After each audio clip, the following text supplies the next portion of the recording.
Slicers provide buttons that you can click to filter tables or pivot tables.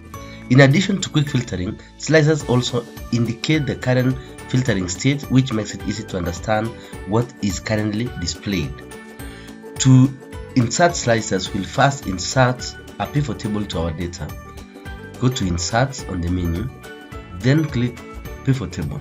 We'll get the data from orders A1 to P50001 and we'll place the report in a new worksheet, then click OK.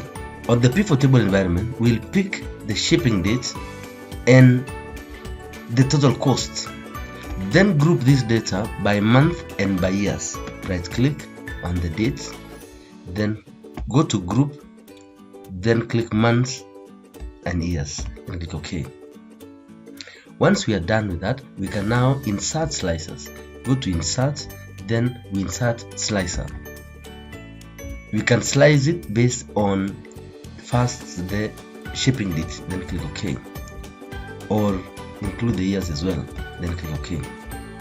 We'll get a slicer for the shipping date, which is the month and the year. Now if we want to visualize data for 2021, we'll click on 2021 and it will show us only January to June. 2020 will show us the full year, 2019 and 2018.